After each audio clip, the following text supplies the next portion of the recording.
Denali Breimer and Caden McIntosh. On June 2, 2019, Anchorage, Alaska, was the setting for a profound breach of trust, orchestrated through a complex online deception scheme, commonly known as catfishing. A group of teenagers invited their friend on what was presented as a normal hiking trip to the scenic Thunderbird Falls. Their actual intentions, however, were tragically different. What makes this case particularly concerning from a psychological and legal standpoint is that the primary instigator was not physically present. Instead, they reportedly manipulated events from thousands of miles away through a detailed web of online falsehoods. This raises a critical question. How can an individual be convinced to commit an irreversible act against a friend for a financial reward that, in reality, did not exist? Denali Breimer and several associates, including Caden McIntosh, were involved in the fatal incident against Cynthia Hoffman, who believed she was simply on a friendly hike at Thunderbird Falls. Before we analyze the suspicions in the case, please let me know where you saw this video. I will read it all and spread it around the world. And don't forget to like and subscribe to my channel to be the first to receive notifications when there are new videos. Following the fatal use of a firearm, they deposited her body in the Ocklawaha River, attempting to obscure the nature of the event as an accident or disappearance. The entire scheme was orchestrated for what Breimer believed would be a substantial financial payoff. The complex plot began when Breimer was deceived online by Darren Schillmiller, an individual residing in Indiana. Schillmiller allegedly posed online as a wealthy millionaire named Tyler and cultivated an online relationship with Breimer. He then presented an extraordinary offer. He promised to pay Breimer $9 million if she provided photographic evidence of having caused the death of another person. The entire premise was fabricated, yet Breimer reportedly believed the offer was genuine. Instead of dismissing this highly unusual and illicit request, Breimer began to make plans. She enlisted several acquaintances to help carry out the scheme, including McIntosh, who was 16 years old at the time. They selected Hoffman as the target, an individual who considered them friends and, by all accounts, trusted them completely. The group invited Hoffman on what appeared to be an innocent hiking trip to one of Anchorage's popular outdoor recreational spots. The selection of a trusted friend as the target is a particularly chilling aspect of this case. At a remote location near Thunderbird Falls, McIntosh used the firearm, resulting in Hoffman's death, while other members of the group reportedly participated in various capacities. They documented the scene with photographs, intended as proof for Schillmiller, and then placed Hoffman's body in the river below. Hoffman's remains were discovered the following day, June 3, 2019, which initiated a rapid investigation. The investigation progressed quickly as authorities began to piece together digital evidence and witness statements. The fact that multiple individuals were involved meant that information regarding the plan came to light relatively fast. Specifically, text messages and online communications between Breimer and Schillmiller provided clear evidence of the premeditated nature of the scheme and the deceptive catfishing that set the events in motion. Denali Breimer pleaded guilty to first-degree charges in 2023, after initially facing trial. She was sentenced to 99 years in prison in February 2024 by Superior Court Judge Andrew Peterson. During the sentencing, Judge Peterson characterized the event as a premeditated murder for hire that was tragic and senseless. The substantial 99-year sentence reflected the court's view of the calculated nature of the plot and the profound betrayal of trust involved.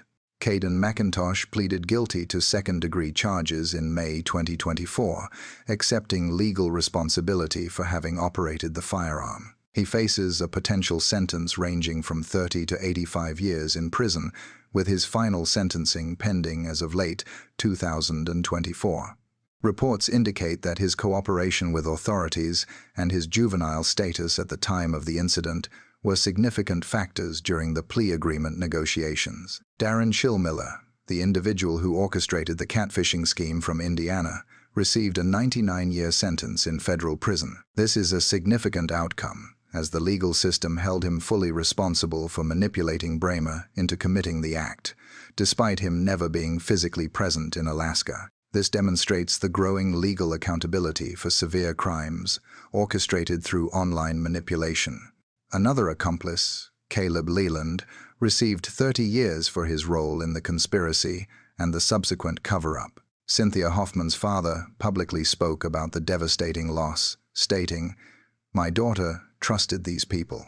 His words capture the fundamental breach of trust at the heart of this case. Hoffman had considered these individuals her friends and reportedly had no reason to suspect their true intentions when they invited her on what should have been a normal outdoor adventure. As our lives become increasingly integrated with digital technology, how can the justice system effectively measure and assign culpability when the person who orchestrated a tragedy was never physically present at the scene?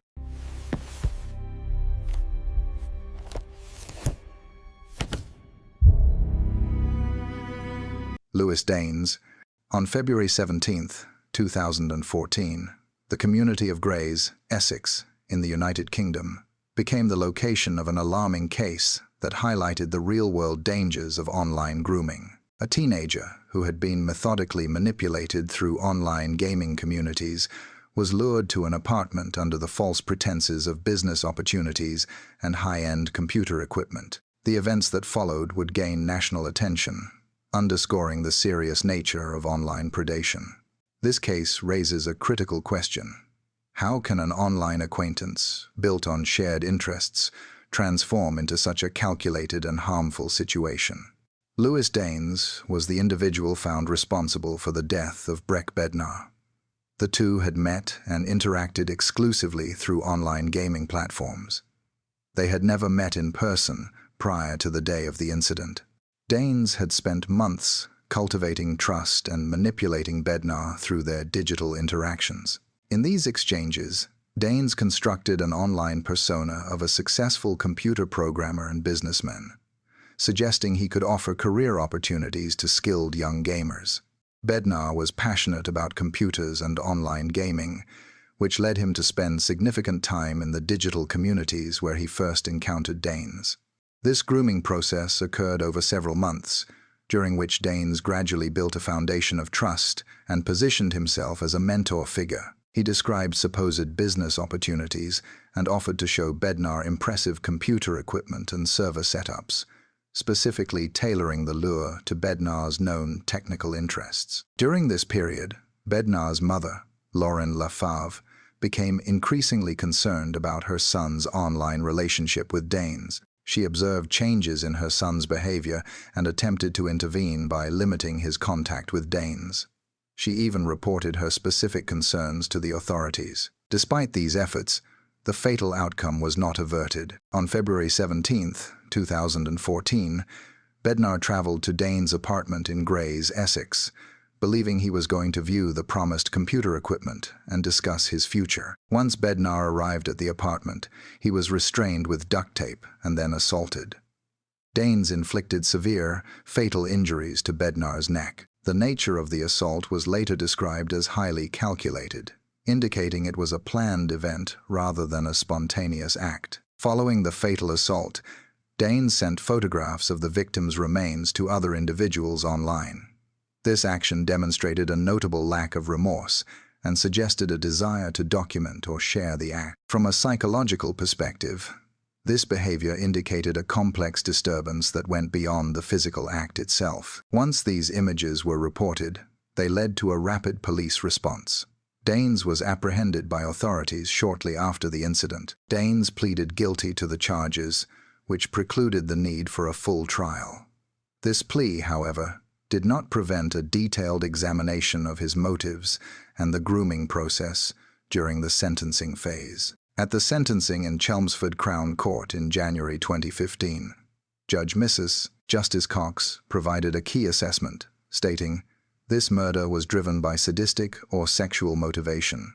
The judge's words officially acknowledged the complex psychological drivers in the case. Daines received a life sentence with a minimum term of 25 years, meaning he will not be eligible for parole consideration until at least 2039. It later emerged that Daines had been the subject of previous allegations regarding inappropriate conduct, which had been reported to authorities prior to the Bednar case. These earlier reports had not led to an intervention that might have prevented the tragedy. This revelation prompted significant public and internal criticism regarding how such cases of online predation are managed by authorities. What does it take for preventative systems to effectively identify and act upon such warnings? Breck Bednar's mother, Lauren LaFave, became a prominent advocate for online safety following her son's death. She stated, "I want Breck's tragedy to open the eyes of everyone to recognize the dangers of online predators." She subsequently founded the Breck Foundation, an organization dedicated to educating young people, parents, and schools about online safety and the warning signs of grooming. Her advocacy work has been instrumental in creating broader awareness and new prevention programs. The case starkly highlighted systemic gaps where warning signs were reported but not acted upon with sufficient effectiveness. The fact that Bednar's mother had actively raised these concerns beforehand made the outcome feel particularly preventable. Daines remains incarcerated, serving his life sentence. As of 2025, he has served approximately 10 years of his 25-year minimum term. This case continues to be a key reference in online safety education programs in the UK and internationally, serving as a powerful example of how online grooming can escalate to the most severe and irreversible consequences. In an age where digital relationships can feel as real as physical ones, how can society and law enforcement effectively distinguish credible threats from online chatter before it's too late?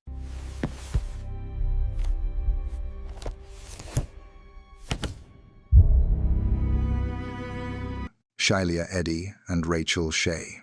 On July 6, 2012, an event took place in Star City, West Virginia, that would become a case study in interpersonal conflict and deception. Two best friends invited a third friend for what was presented as a casual evening of socializing and smoking marijuana. In reality, they had been planning a different outcome for weeks. When investigators uncovered the truth months later, the reported motive proved to be deeply disturbing. What factors could lead such a close friendship to disintegrate into a pre-planned, violent encounter? Skylar Eddy and Rachel Shea were the two individuals responsible for the death of their best friend, Skylar Neese. They drove her from her home around midnight, luring her to a remote wooded area in Pennsylvania. There, they carried out a coordinated attack, inflicting over 50 severe injuries with knives. After Neese succumbed to the injuries, the two attempted to bury her, but the ground was too hard. Instead, they covered her remains with branches and debris.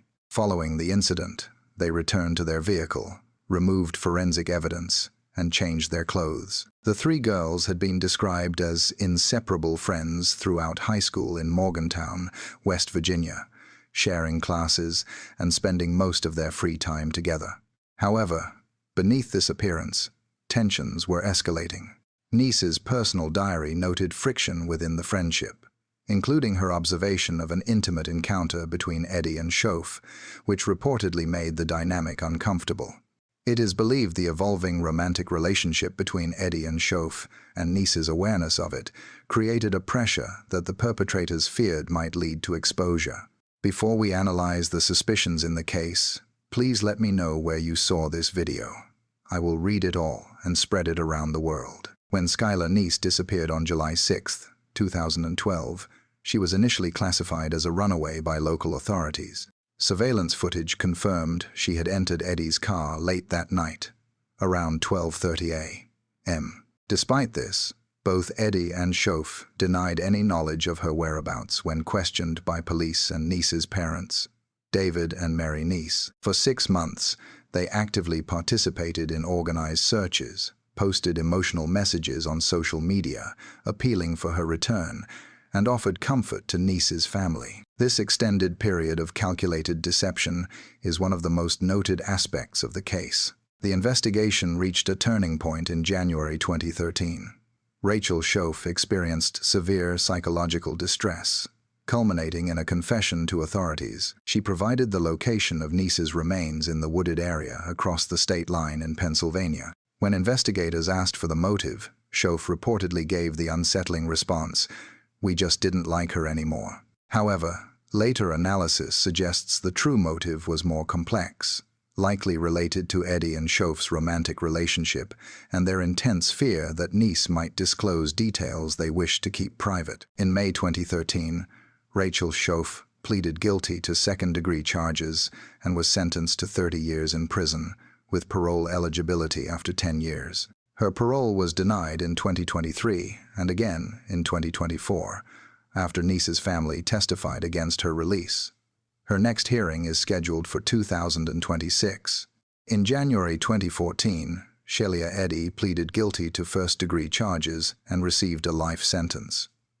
She has parole eligibility after 15 years, making her eligible for consideration in 2028. Both are currently incarcerated at the Lakin Correctional Center in West Virginia, a facility that houses adult offenders. The case attracted significant national attention, not only because of the nature of the crime, but also due to the calculated deception that followed. The perpetrator's social media activity and public displays of grief, while knowing they were responsible, presented a disturbing level of psychological manipulation to investigators and the public. Skylar's father, David Neese, has spoken at court hearings, expressing his belief that the remorse shown, particularly by Eddie, was not genuine. He stated, "She's not sorry," indicating his view that the act was deliberate. Schoff's diary reportedly included entries written after the incident asking for forgiveness, suggesting some level of internal psychological distress. Her eventual cooperation with authorities was a factor in her receiving a different sentence than Eddie. This case involves intense adolescent relationships,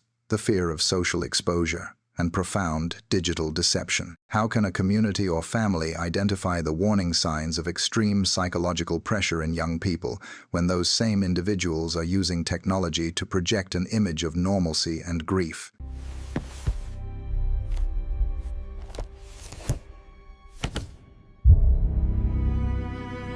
Christopher Atkins.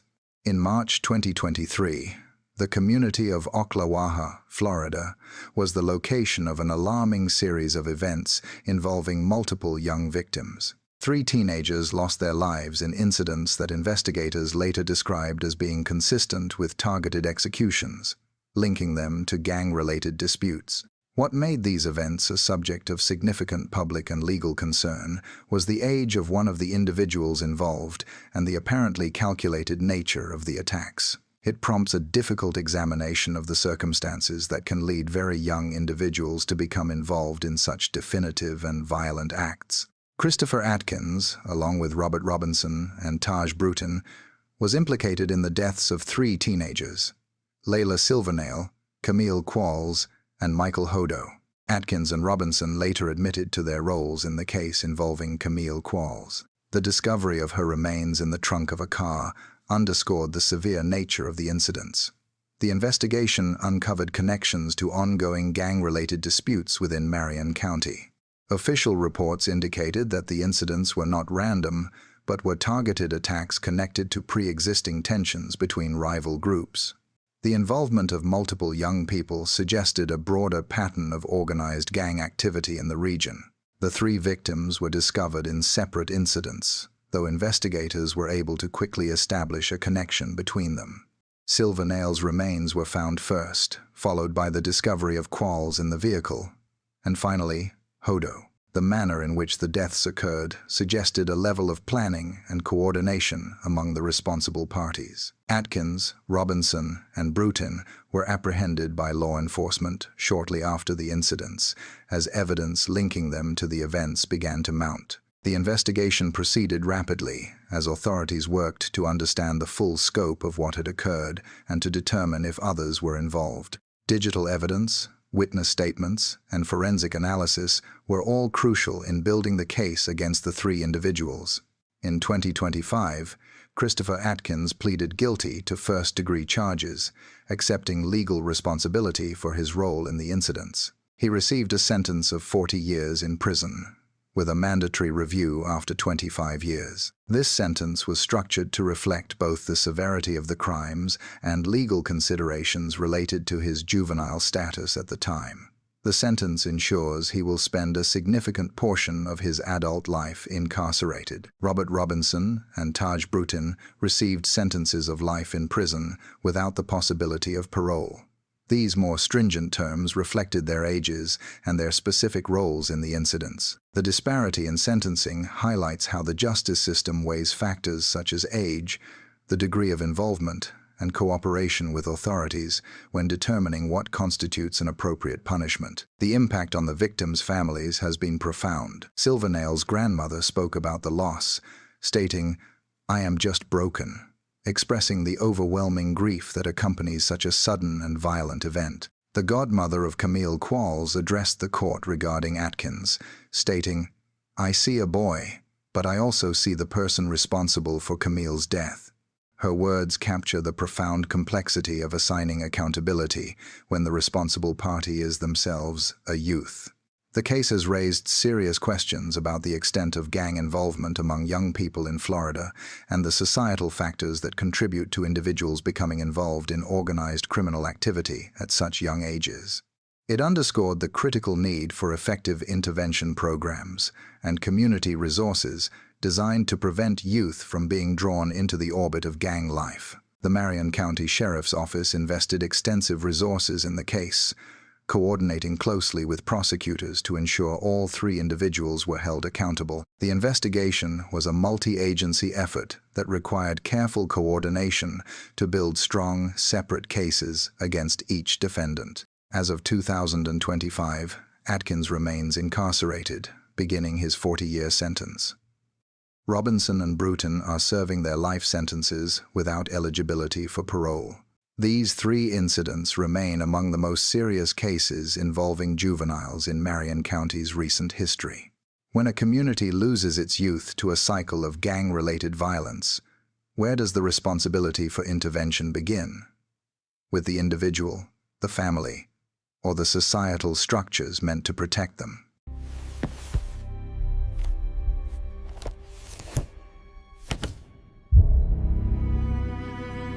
David Graham and Diane Zamora. On December 4, 1995, Texas became the setting for a deeply troubling case involving high-achieving teenagers. Two students, perceived by their community as exemplary, with promising military futures, made a decision that resulted in a tragic outcome for multiple lives, including their own. What makes this case a subject of continued study is that both responsible parties were considered model students and cadets, seemingly representing the best of their generation.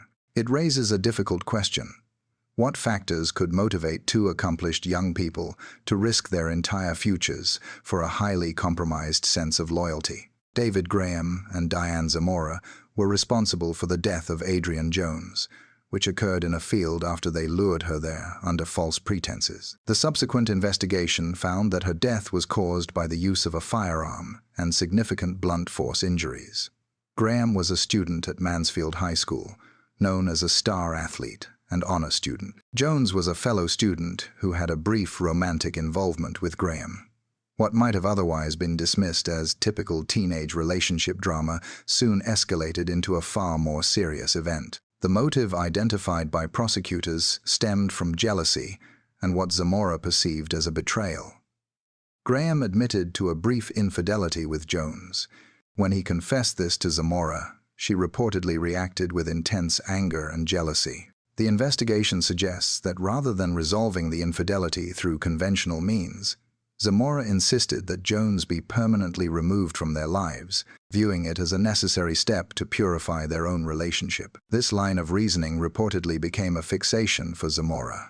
Both Graham and Zamora were high achievers with clear plans for military careers. Graham had been accepted to the Air Force Academy in Colorado Springs, while Zamora had secured a spot at the U.S. Naval Academy in Annapolis, Maryland. They were widely regarded as a power couple, excelling both academically and athletically. This public image of success and discipline made their subsequent actions almost incomprehensible to their community and peers.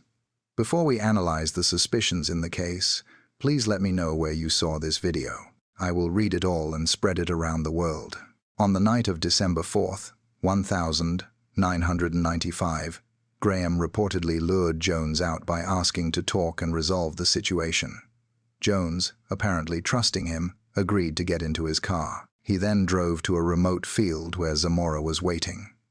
Reports indicate that upon arrival, Zamora initiated an assault, and Graham subsequently joined in.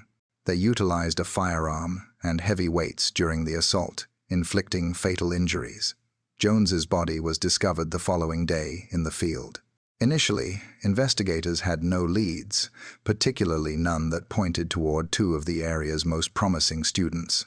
The case remained unsolved for over a year. During this time, both Graham and Zamora moved on with their planned lives, enrolling in their respective military academies, seemingly without incident. Graham began his studies at the Air Force Academy, and Zamora began hers at the Naval Academy.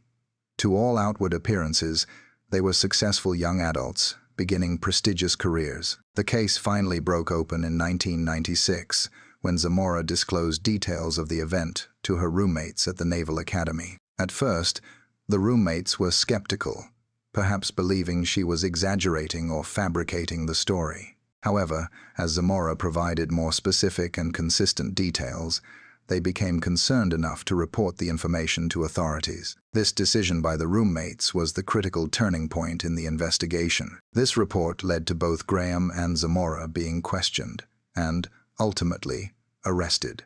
They were both convicted on capital charges in separate trials held in 1998. Despite the gravity of the charges, neither received the death penalty.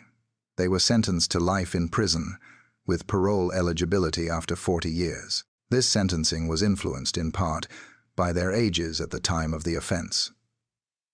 This means they will first become eligible for a parole hearing in 2036. Graham's confession offered insight into his state of mind, stating, "I thought long and hard about how to carry out the crime.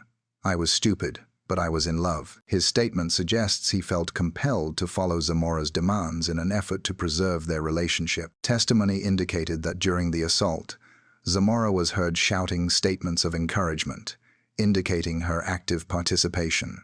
As of 2025, both Graham and Zamora remain incarcerated in the Texas prison system. Graham is held in a men's facility, while Zamora serves her sentence in a women's facility. They will not be eligible for parole consideration until 2036, and neither has been granted any form of early release. The case became widely known in the media as the Cadet case, receiving massive attention due to the defendants' backgrounds as military academy students. It raised troubling questions about how two individuals, who appeared to be perfect students, could be capable of such a calculated act. The prosecution's argument centered on the theory that Zamora was the primary driving force, motivated by intense jealousy and a powerful sense of possessiveness over Graham. Jones's family was faced not only with her tragic loss, but also with the revelation that her death was orchestrated by a classmate, someone she knew and trusted. The case serves as a dark, cautionary tale about how jealousy and fixation can override reason and morality, even in those who appear to have the most promising futures. Both the Air Force Academy and the Naval Academy expelled Graham and Zamora immediately following their arrests. Their promising careers were over. They were transformed from celebrated students into convicted individuals serving life sentences. For the public, this dramatic fall from a position of honor was as difficult to comprehend as the act itself. When a toxic relationship dynamic is presented as the motive for a crime, where does the boundary lie between being influenced by a partner and one's own personal culpability?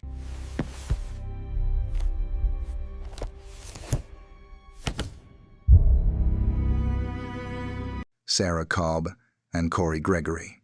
On January 21, 2005, East Moline, Illinois, became the setting for a profoundly troubling case, reportedly driven by jealousy. What began as a confrontation in a Taco Bell parking lot would soon escalate into something far more serious. The responsible parties' subsequent attempts to conceal their actions, which included the use of fire and the severe alteration of the victim's remains, would challenge even experienced investigators. This complex scenario led to one of the most difficult prosecutions the area had faced in years.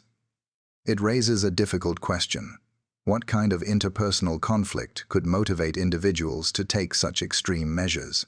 Sarah Kolb and Corey Gregory were the individuals responsible for the death of Adrianne Reynolds, which occurred after a confrontation at the fast food restaurant in East Moline. Gregory was Kolb's former boyfriend. Tensions reportedly emerged when Reynolds, who had recently relocated from Texas, showed romantic interest in him. This perceived rivalry over a relationship would ultimately have fatal consequences for Reynolds, who was, by all accounts, simply trying to make new friends and establish a social life in her new community. How often do we see youthful conflicts escalate to such a tragic point? And what societal or psychological factors are at play? The event transpired in the Taco Bell parking lot, where a physical altercation reportedly broke out between Reynolds and Kolb over Gregory. What followed was a fatal assault inside Kolb's vehicle, involving the use of a belt. Rather than seek medical help, call emergency services, or report the incident to the authorities, Kolb and Gregory made the calculated decision to conceal what had occurred and destroy the evidence. This pivot from a violent confrontation to a deliberate cover-up is a critical point in this case. They transported Reynolds's body to Kolb's grandparents' farm in a rural location. There, they first attempted to destroy evidence using fire. When that method proved insufficient to prevent identification, they enlisted the help of a third individual, Nathan Gott, to assist in altering the state of the remains. The remains were then taken to Black Hawk State Historic Site and scattered across the wooded area. This was a clear attempt to prevent discovery and identification by law enforcement. Reynolds was officially reported missing by her family after she failed to return home from school. The case broke open on January 26, 2005, 5 days after her disappearance, when Corey Gregory led police to the location of the remains. Gregory's cooperation provided crucial evidence for the prosecution. However, this cooperation did not absolve him of his legal responsibility for his role in both the initial fatal act and the extensive cover-up that followed. Kolb's path through the legal system proved to be complicated and drawn out. Her first trial ended in a mistrial due to jury-related issues. She was retried in 2006 and subsequently convicted on first-degree charges and for the concealment of a body. Kolb received a sentence of 53 years in the Illinois Department of Corrections. She remains incarcerated at the Logan Correctional Center in Lincoln, Illinois, where she continues to serve her sentence with no parole granted to date. Gregory pleaded guilty and received a sentence of 45 years in prison. The case gained additional public attention years later when Gregory came out as transgender and adopted the name Harley Quinn. In 2022, a resentencing hearing was required due to significant changes in juvenile sentencing laws. Despite these new legal standards, the judge upheld the original 45-year sentence. The court determined that the severity of the actions and the calculated nature of the cover-up warranted the full term, even when viewed through the new lens for juvenile offenders. During that 2022 hearing, Gregory expressed remorse for the crime, stating, "If I could give my life, I would. Every day, I wish I could bring her back." However, members of Adrianne Reynolds' family, who were present at the hearing, publicly expressed that they were not convinced of the sincerity of this remorse. They pointed to the calculated nature of both the initial assault and the elaborate, multi-day cover-up as reasons for their skepticism. Reynolds' stepmother spoke directly at the hearing, addressing the new sentencing guidelines. She stated, "The law says a juvenile can't get more than 40 years. Harley Quinn was no typical youth." Her words underscored the family's firm belief that the actions taken demonstrated a level of calculation and severity that went far beyond what one might associate with typical juvenile impulsivity or poor decision-making. Nathan Gott, the individual who assisted in altering and disposing of the remains, was sentenced to 5 years in juvenile detention. His sentence reflected his age and his lesser role in the incident. He was released after serving his term, but tragically passed away in 2012 at a young age, apparently never fully escaping the shadow of his involvement in this case. When the legal system must balance the capacity for rehabilitation in juveniles against the extreme severity of their actions, how can justice truly be served for the victim's family, and society?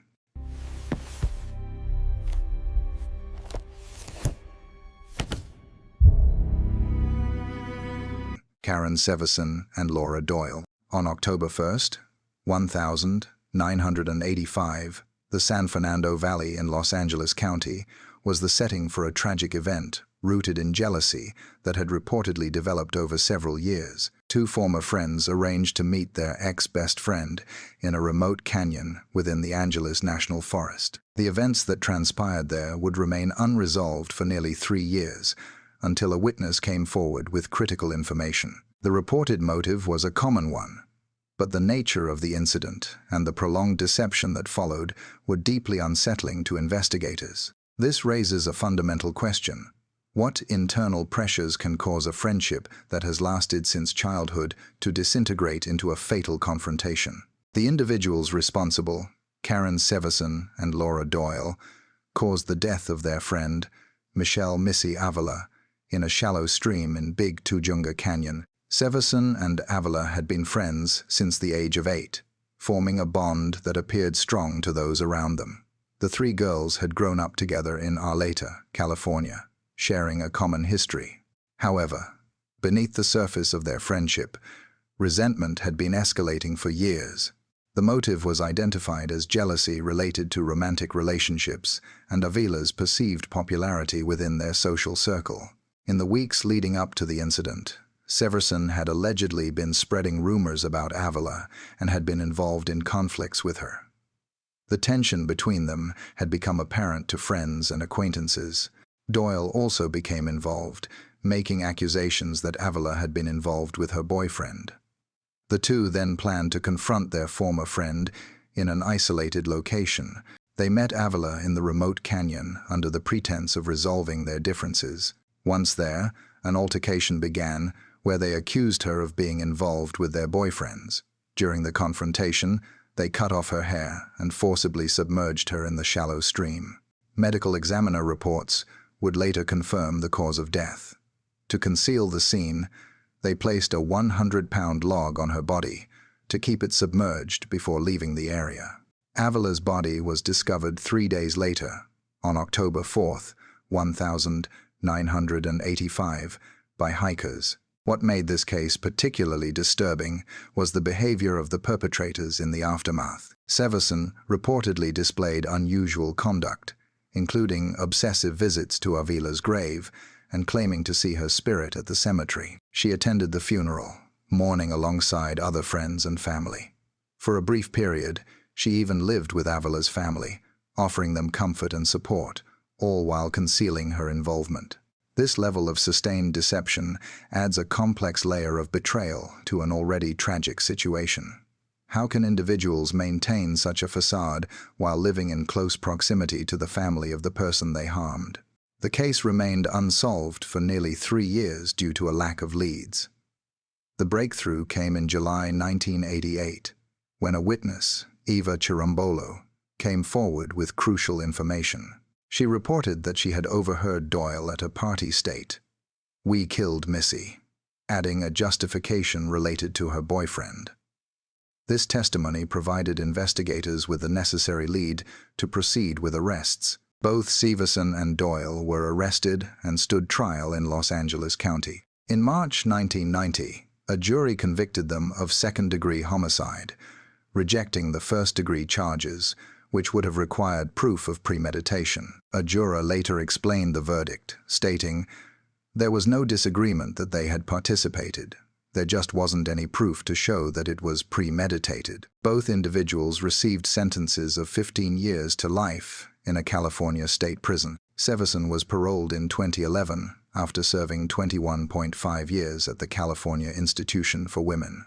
Doyle was paroled in 2012 after serving 22 years. The story, however, did not conclude with their releases. Severson made the controversial decision to publish a memoir about the case, which prompted a significant public outcry from Avila's family and the community. The publication of the book led to a lawsuit from the Avila family and was a catalyst for the creation of Missy's Law in California. This legislation prevents individuals from profiting financially from their offenses through book deals or other media appearances. During the trial, Avila's mother, Irene Avila, made a powerful statement, "But it's never going to be over because I don't have my daughter.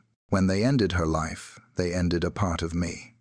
Her words highlight the enduring impact on the families of victims. The prosecutor, Tomikia Hope, had argued that the act was planned, but was unable to present sufficient evidence to prove premeditation beyond a reasonable doubt. As of 2025, Severson is reported to be working as a telemarketer and living privately in California. Doyle's current activities are less documented, though she is believed to reside in the Los Angeles area.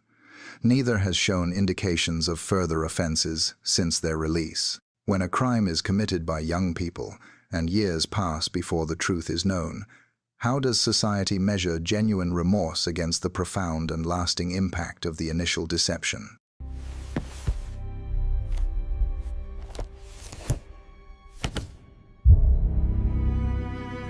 Morgan Geyser and Anna Wire. On May 31, 2014, the city of Waukesha, Wisconsin, became the scene of an incident that would capture national attention and raise disturbing questions about the influence of online content. Two young friends had become convinced that a fictional character from online horror stories was real. They developed a belief that they needed to commit an extreme act to demonstrate their loyalty to this figure. Their target was a close friend who trusted them completely. This raises a critical question. What psychological factors can lead individuals to blur the line between digital fantasy and real-world actions? The two individuals were Morgan Geyser and Avila, who had developed an intense focus on Slenderman, a fictional entity originating from internet creepypasta stories. Before we analyze the suspicions in the case, please let me know where you saw this video. I will read it all and spread it around the world. They believed this character was real, and that committing a violent act against their friend would make them proxies of the character and somehow protect their own families from harm. Reports indicate the plan had been in development for months, with other locations initially being considered before they decided on their final course of action. Following a sleepover, they lured their friend, Peyton Leutner, into Davids Park Woods. There, they proceeded with the attack using a kitchen knife, resulting in 19 significant injuries. The wounds affected her arms, legs, and torso, causing critical internal damage to major organs and vital arteries. One injury was reportedly located just a millimeter from her heart. Despite the severity of her condition, Leutner managed to move herself to a nearby road, where a cyclist discovered her and immediately called for help. She underwent 6 hours of emergency surgery and ultimately survived the ordeal. Hours after the incident, law enforcement located Geyser and Wire walking toward Interstate 94, still in possession of the weapon. When questioned, they stated they were heading to the Slenderman mansion, which they believed was located in the Nicolet National Forest, approximately 200 miles away. Their statements to authorities revealed the depth of their shared belief system and the extensive planning involved. They appeared to genuinely believe they would meet this fictional character and reside with him in the forest.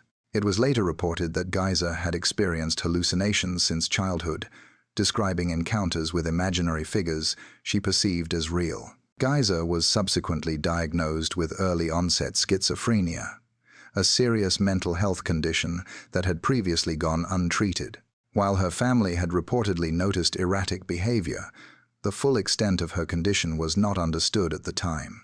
Wire reported experiencing feelings of neglect from her family, which evaluators suggested may have increased her vulnerability to adopting Geyser's delusional framework. Psychological evaluations suggested the pair may have experienced folie à deux, a rare phenomenon also known as shared psychosis, where delusions are transmitted from one individual to another. The case proceeded to trial, where both defendants were tried as adults despite being minors.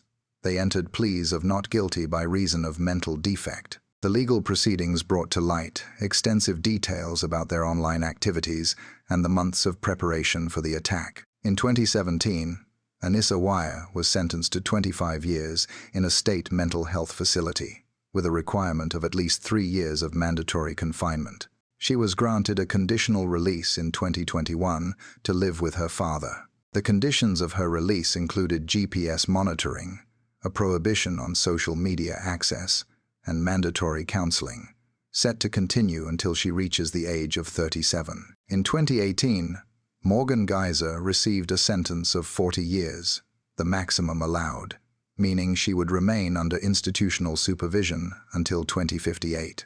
Her release to a group home in Sun Prairie under strict supervision was approved in July 2025.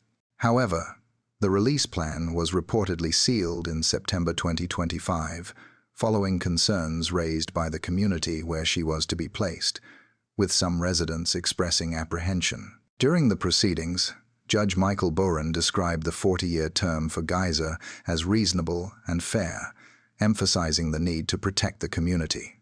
Geyser's mother provided testimony, describing her daughter as floridly psychotic following her arrest, explaining that she was experiencing severe hallucinations and delusions that impaired her ability to distinguish reality from fiction. In a 2021 letter submitted to the court, Wire expressed deep regret, writing, "I am sorry and deeply regretful for the agony, pain, and fear I have caused. I hate my actions from May 31st, 2014, but through countless hours of therapy, I no longer hate myself for them." Records show she completed extensive treatment at the Winnebago Mental Health Institute prior to her conditional release, demonstrating remarkable resilience. The survivor, Peyton Leutner, has stated that the experience shaped who she became. It reportedly inspired her to pursue a career in medicine to help others who have experienced trauma. She stated, "Without the whole situation, I wouldn't be who I am." The creator of the Slenderman character, Eric Knudsen, also expressed his sadness over the tragedy, releasing a statement that his heart went out to the families affected by the incident. The case received massive media attention and sparked an intense debate about internet safety, particularly concerning creepypasta and other horror content easily accessible to young people. It forces a difficult conversation. Where does the responsibility lie for monitoring online activity? And how can society better identify and support vulnerable individuals, especially those with undiagnosed mental health conditions, who may be susceptible to such content? When a tragic event stems from a combination of untreated mental illness and shared digital folklore, how can a justice system effectively balance the need for public safety with the mandate for therapeutic rehabilitation? Thank you for watching until the end of the video. Your time, attention, and curiosity are what make this space possible, a place dedicated to examining the most complex, mysterious, and unsettling cases from around the world. Today, we explored facts, testimonies, and theories that challenge not only our understanding of justice, but also our perception of human nature and the systems that sometimes fail to provide answers. What do you think about this case? Do the explanations presented make sense to you, or do you believe there are still hidden truths waiting to be uncovered? Share your thoughts in the comments below. Your perspective helps enrich this conversation and build a thoughtful community where every opinion counts. Tell us what stood out to you the most, what made you question things, or what moved you personally. If you found this content insightful, don't forget to like, subscribe, and turn on the notification bell so you won't miss future uploads. Each week, we bring you new cases, deep investigations, and detailed analyses aimed at understanding what truly lies behind these stories. Thank you for being part of a community that looks beyond headlines and seeks to understand the truth with empathy and critical thinking. We'll see you in the next video with more cases, more analysis, and more truth. Until then, take care and remember, sometimes the truth is closer than it seems.